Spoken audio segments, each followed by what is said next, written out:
Bismillahirrahmanirrahim. Izinkan saya memperkenalkan diri. Profil, halo.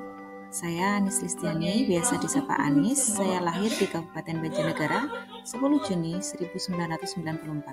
Sekarang saya menjadi guru di SMK Negeri 1 Susukan, Kabupaten Banjarnegara, Jawa Tengah, Indonesia.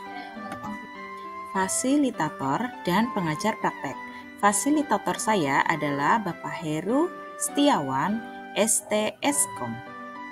Pengajar praktek saya adalah Ibu Dia, SPD MPD. Bismillahirrahmanirrahim. Assalamualaikum warahmatullahi wabarakatuh. Di sini saya akan memaparkan mengenai modul 2.1.A.3 mulai dari diri. Modul 2.1 refleksi individu mengenai pembelajaran berdiferensiasi. Anis Listiani. Pertanyaan pemantik. Bagaimana seorang guru dapat mengelola kelas dan memenuhi kebutuhan belajar murid-muridnya yang berbeda-beda? Bayangkanlah kelas yang saat ini Anda ampu dengan segala keragaman murid-murid Anda. Saya adalah guru SMK. Di SMK, saya memiliki murid-murid yang beragam, mulai dari minat bakat, kegemaran, profil belajar, lingkungan keluarga, dan pergaulan, sosial ekonomi, dan budaya, serta keragaman fisik dan psikis. Apa yang telah Anda lakukan untuk melayani kemampuan murid yang berbeda? Untuk mengakomodir kebutuhan murid yang beragam, saya telah 1. Melakukan asesmen diagnosis untuk mengetahui kemampuan awal peserta didik. 2. Melakukan wawancara untuk mengetahui minat mereka. 3. Mengobservasi secara langsung sehingga mengetahui profil belajar mereka. 4. Berbekal data yang tersedia, saya membuat rencana pembelajaran dengan menerapkan strategi yang mengakomodir kebutuhan belajar peserta didik. 5. Saya melakukan penilaian berdasarkan kriteria tertentu. 6. Saya melakukan refleksi untuk perbaikan pembelajaran selanjutnya. Apa yang Anda lakukan untuk membuat proses pembelajaran menjadi lebih mudah untuk murid Anda? Agar proses pembelajaran lebih mudah bagi murid, saya telah 1. Menggunakan model pembelajaran yang mampu mengakomodir kebutuhan belajar mereka. 2. Menerapkan beberapa metode dalam pembelajaran. 3. Menggunakan beberapa sumber belajar yang berbeda. 4.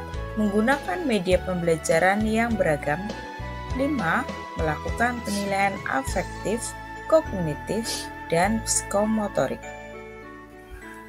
Dalam proses pembelajaran, tentu saja perlakuan saya terhadap setiap individu berbeda. Hal ini saya lakukan sesuai dengan kebutuhan belajar mereka. Misalnya, untuk murid-murid yang memiliki kemampuan lebih baik dalam menyerap pembelajaran, saya menyediakan beberapa materi tambahan untuk memperdalam wawasannya.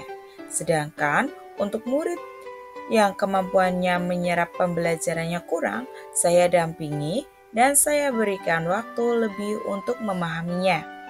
Dampak dari kegiatan yang saya lakukan ini adalah murid yang kemampuannya lebih tidak akan gaduh mengganggu yang lain. Dan murid yang kemampuannya kurang dapat memahami pembelajaran lebih baik.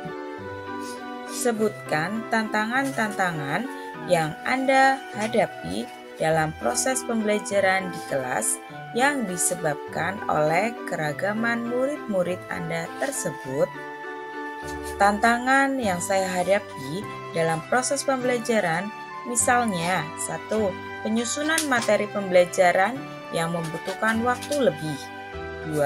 Kegiatan pembelajaran di kelas membutuhkan waktu yang relatif lama, sehingga kadang waktu yang ada tidak cukup.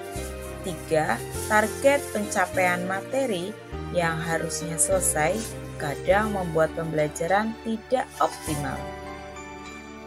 Tindakan yang saya lakukan untuk mengatasi tantangan yang ada yaitu 1. Menggunakan materi yang sudah tersedia di buku dan menambah beberapa dari sumber lain. 2. Materi yang lebih mudah saya alokasikan waktu lebih sedikit. 3. Saya kadang memberikan tambahan materi lewat video. Jika ada materi yang terlalu sulit dan meminta murid mempelajarinya di rumah sehingga tidak menghabiskan waktu di kelas. Menurut Anda, untuk mengakomodasi tantangan yang terkait dengan keragaman murid tersebut, bagaimana seharusnya pembelajaran itu dirancang, dilaksanakan, dan dievaluasi? Untuk mengakomodasi tantangan keberagaman murid, menurut saya, tindakan yang harus dilakukan adalah 1. Melakukan pemetaan kebutuhan belajar murid.